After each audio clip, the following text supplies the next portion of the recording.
Hi, my name is Xiao, and I suffer from disordered eating. It's kind of like what people think of as anorexia or bulimia, but not quite the same concept. I never really wanted to lose weight.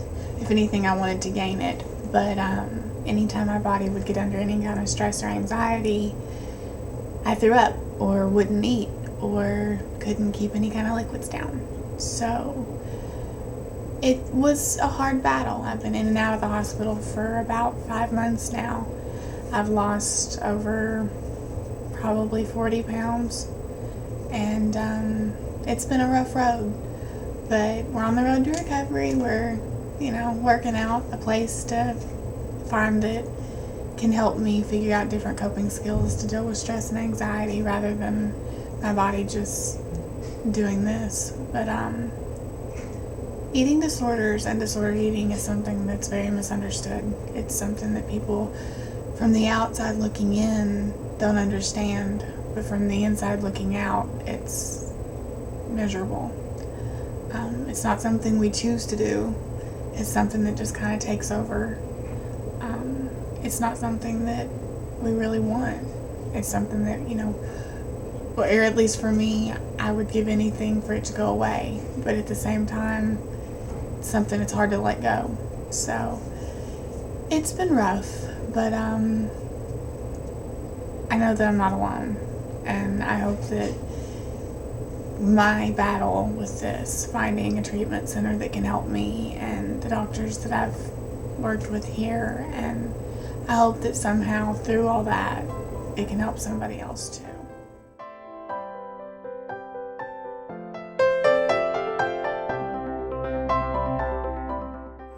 We've been dealing with it for a long time, and it's going on 5 months now.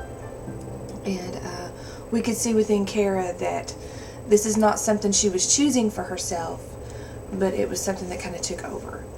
And in it taking over Kara personally, it kind of invaded our family. Yeah, kind of invaded our family. So as a family, we are helping her deal with the situation.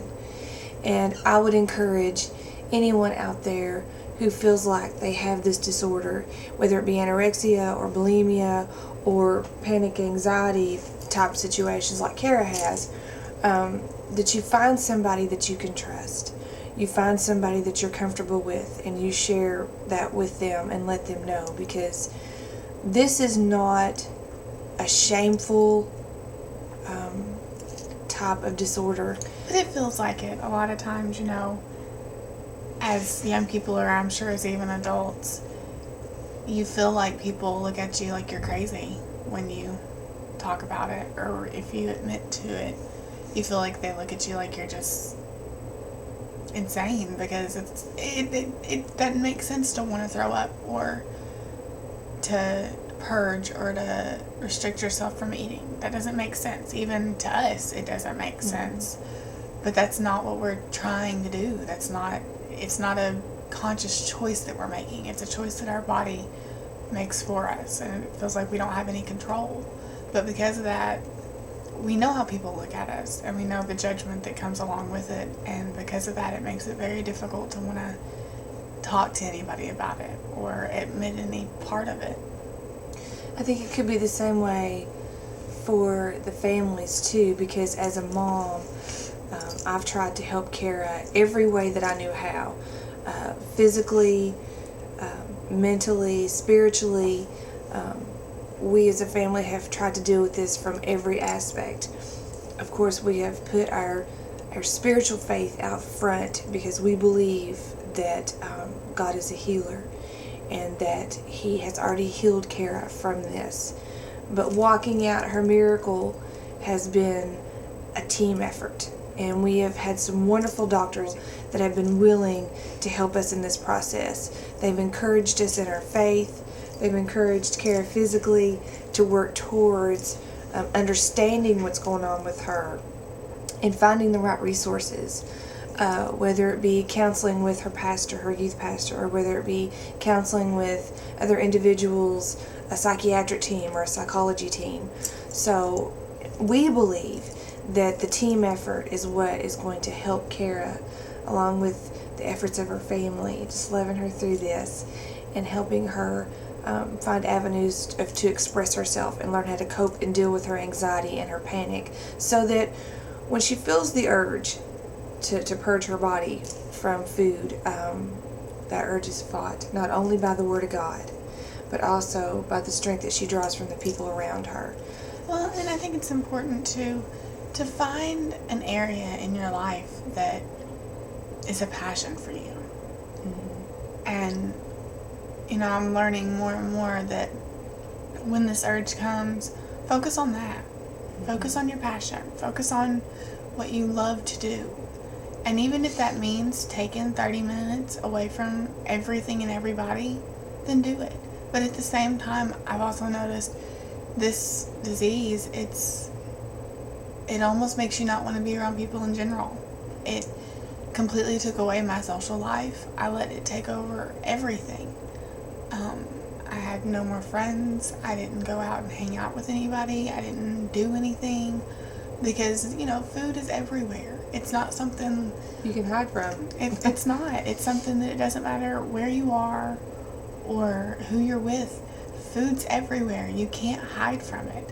So you find yourself not going to parties or not going out shopping with friends because you know they're going to want to go have lunch, or not doing things because you're scared of it.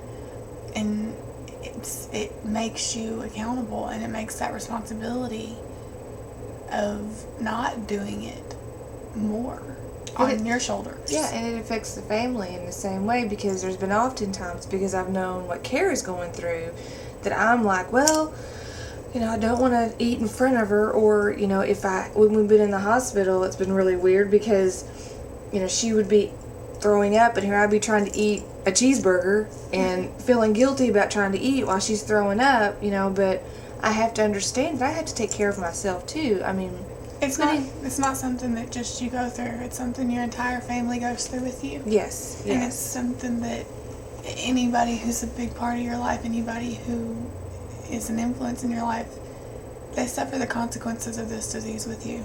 Yeah. It's not just you. And that almost makes it harder on you because you see that what you're going through, they're reaping the consequences of it just as much as you are, even though they're not the ones doing it. But know this, there is hope. There is hope. If you have a desire to stop what you're doing, if you truly have a desire to make a change in your life, first and foremost, you can pray and you can ask God to help you, and He will. He will help you. And then go find somebody you love and you trust, and you share it with them. Don't be afraid. Right. Don't be afraid, because the quickest road to recovery is acknowledging what's going on with you and your body, because you're the only one that really knows. It will be hard for people to understand at first, but be confident in this thing. God understands. And He will make sure there's someone in your life that will help you walk through this. Well, and two, you gotta remember, even if they don't understand in the beginning, the more they walk it out with you, the more that they will understand. Yes. And because I know Mom didn't understand it all in the beginning. No. She wanted, it's very frustrating and very aggravating because they do it out of love. They love you and they want to see you get better and it be different, but they don't really understand. And because they don't understand, maybe they won't handle it the right way. At first. But if you let them stick it out with you, Yeah. they do understand. And it does help to have somebody there with you. It does help to have somebody next to you while you're going through this. It makes it a lot easier than trying to do it alone. Because, to be honest, I don't know that anybody could fight this disease on their own. Right. I don't think anybody really, from my personal experience, there's no way I would be able to be where I am today or even be alive without my family and without God. There's lots of resources out there. Dr. Brian Carter, he is an excellent psychologist who can help you find a bridge to a recovery treatment that would be conducive to help you. So, even if it's hard, look for help. Yeah. Find somebody you trust, and just tell them, this is what's going on. This is how I feel. I can't stop it. Find somebody who you know loves you unconditionally. Yeah. And if you don't feel like you have that, then, find somebody, find a third party. Find somebody who's not in the middle of it. And tell them. Just find somebody. Find a way to find help. Because you can't do it alone. And you shouldn't have to. Just find somebody to confide in. And that'll stand beside you even though they may not understand it. Yeah, and together as a team, you can beat anything. You can beat it. Kick it in the butt. Just be blessed and know that there are people who are out there that understand what you're going through. There was a young lady that actually helped me with this, and it was awesome to be able to talk to somebody who I knew understood mentally what was going on with me, that it wasn't a choice. And she even helped my mom understand more of what was going on. And so know that you're not alone. And there are so many other people out there that go through the same thing and are dealing with the same things as we are. You just got to find them. And you got to have the courage to stand up and say, I'm one of those people. And then somebody will find you and say, I was there too. Yeah. You may not know where it has started, but you can definitely determine when it ends. So, Thanks. Thank you.